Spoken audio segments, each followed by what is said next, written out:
A missing piece. In climate models, nature's own emissions.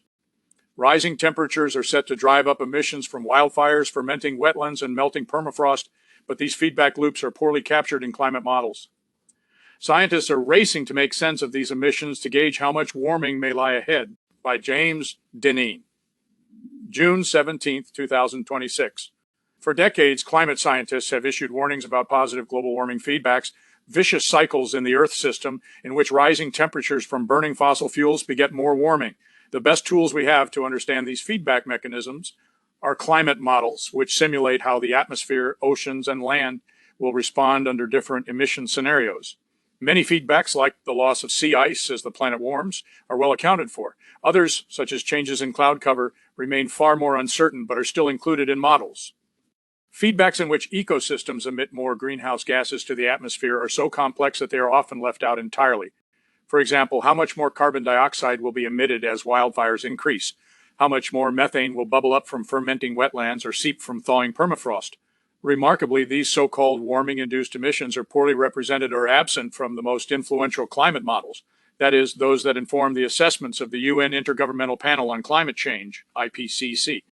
A new study from a group of leading climate researchers suggests this information gap could make it even more difficult for nations to limit the rise in global average temperatures to well below 2 degrees C, the target set by the Paris Climate Agreement.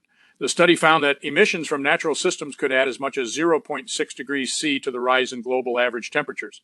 That's in line with earlier work that suggests such emissions could shorten by 25% the amount of time it takes to exceed 2 degrees C of warming. Shortcomings in climate modeling, scientists warn, could lead countries to overestimate how much fossil fuels can be burned before breaching climate targets. Fires and permafrost melt have caused northern tundra to become a source of emissions after acting as a sink for millennia. If you're not including all the emissions going into the atmosphere, you're hamstrung from the get-go, says Brian Bouma, a climate scientist at the Environmental Defense Fund. People are recognizing that the longer we go without taking these emissions into account, there's just going to be a bigger gap.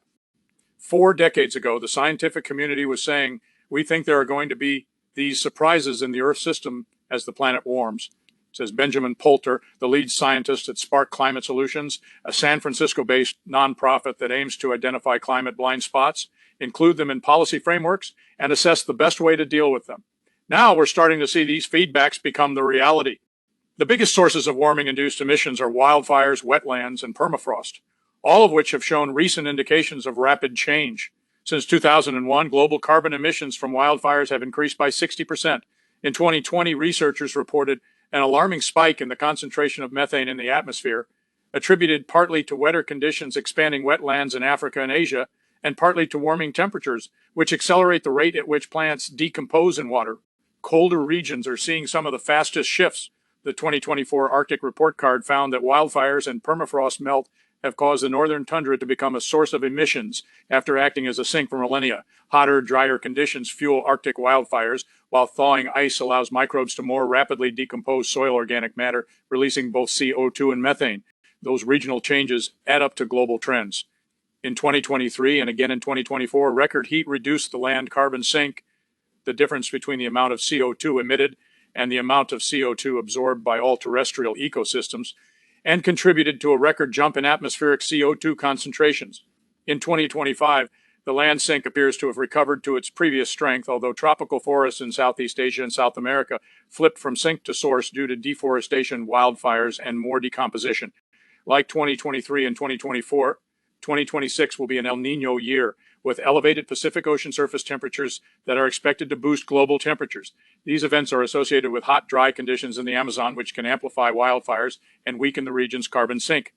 The heat can also slow photosynthesis and increase the rate of decomposition in other tropical ecosystems. Researchers are alarmed by these changes. We've been worried about this for a long time, says Rob Jackson, an environmental scientist at Stanford University and the chair of the Global Carbon Project, an international consortium of researchers tracking flows of carbon through Earth systems. Yet climate models have largely set the problem of warming-induced emissions aside.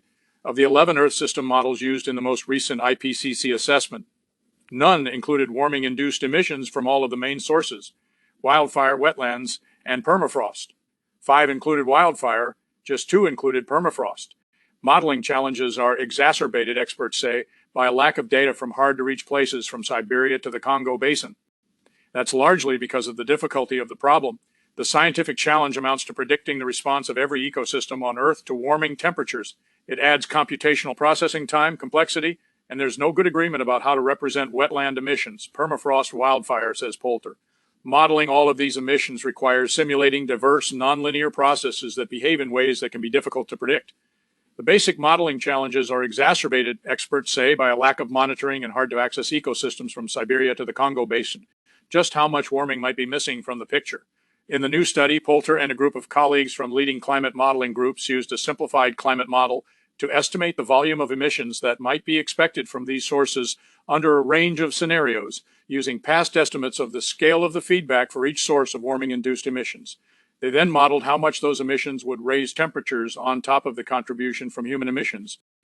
If humans quickly rein in their emissions, the researchers found emissions from forests, wetlands, and other ecosystems might amount to anywhere between 0 additional degrees and 0.4 additional degrees, zero this century, an amount that would accelerate warming due to human emissions by up to 60%. Under a more pessimistic scenario, in which human emissions peak around 2060 and then decline, they found emissions from ecosystems could raise temperatures from between 0.2 to 0.6 degrees. Zerion's share of the uncertainty stemmed from how researchers estimated ecosystems would respond to warming, rather than from the choice of warming scenario or any inherent ambiguities in the models. Keeping the rise in average global temperatures well below 2 degrees C is already a huge challenge. Something like these warming-induced emissions makes that harder, says Chris Jones, a climate scientist at the UK Met Office, working to integrate these emissions into climate models. Warming feedbacks could also add to the danger of overshooting Paris Agreement goals, given that they may not be reversible, he says. While a coal-fired power plant can be replaced with renewables, he explains, melting permafrost will continue to melt after a certain amount of warming.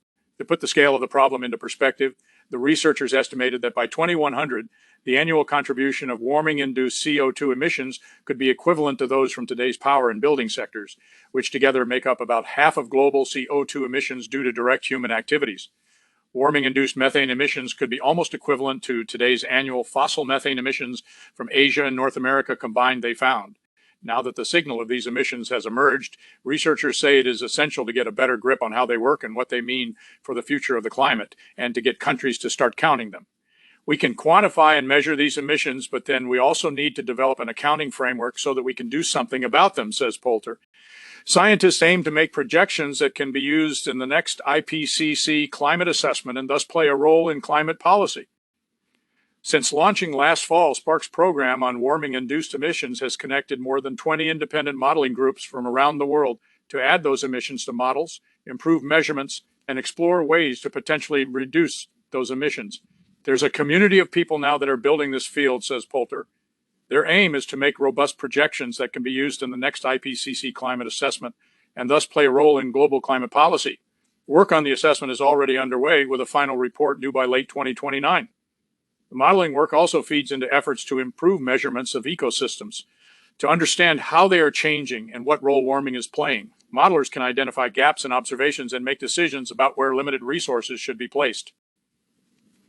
One of the first projects coordinated through Spark's warming-induced emissions campaign is the installation, by a team at the University of California, Los Angeles, of dozens of methane sensors at wetlands in Central Africa, which are known to be major emitters of methane.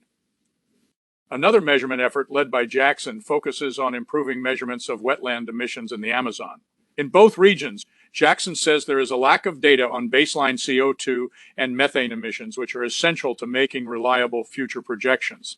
This also makes it challenging to know what is driving the change in emissions. Is it wetlands growing with more precipitation, or is it a warming-induced increase in microbial respiration, or other factors? Unlike a leaky natural gas well, Jackson says, you can't turn a wrench on a wetland, but there are ways that warming-induced emissions might be addressed directly.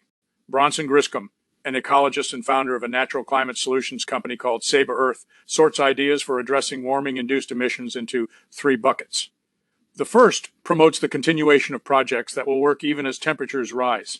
For example, reforestation efforts in temperate woodlands might actually see more growth and therefore more carbon storage with elevated CO2. Fuel reduction efforts such as thinning and conducting controlled burns will also reduce emissions. The second bucket contains tweaks to existing projects to account for future warming. Teams working on restoration in the Amazon, for example, might consider picking tree species that are more resilient to hotter temperatures, says Griscom, something researchers are already experimenting with. The third bucket of ideas addresses warming-induced emissions directly.